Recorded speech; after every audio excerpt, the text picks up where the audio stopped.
Misy fitovina tamin'ny raharaha fanonganana ny filohan'ny Repoblika Zafy Albert tamin'ny taona 1970 ny zava-mitranga amin'izao fotoana izao hoy Taberan'Andriamanatsoa ary manana ny sosikevitra roso manoloana ny tranga amin'izao fotoana izao ny komity ho an'ny fampihavanam-pirenena CRN. Mandihy fotoan-tsarotra ny firenena ary ambavahoan'ny krizy vaovao indray raha toa ka tsy misy ny fepetra entitra raisy ny filoham-pirenena hoy Taberan'Andriamanatsoa sekretera generalny CRN.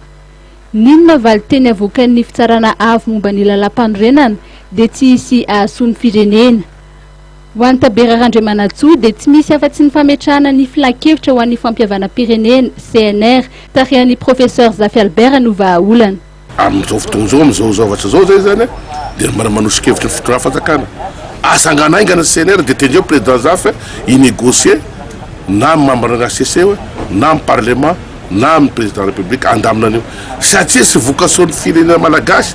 ohatra ka mamoaka zao ny ACC hoe ravy président de la République crise be zany amoaka zay ny ACC hoe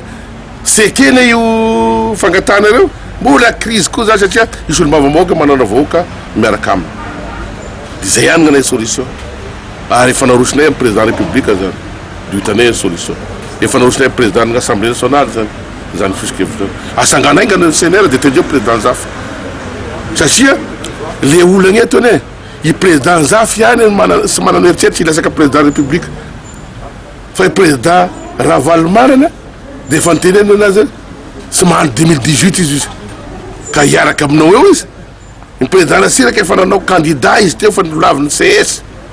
donc amin'ny manana président République izy sy andriny 2018 izy donc manatombosoa ohatrana izareo reo manatombosoa gnandena nisy élection présidentielle dans 6 mois dans 1 an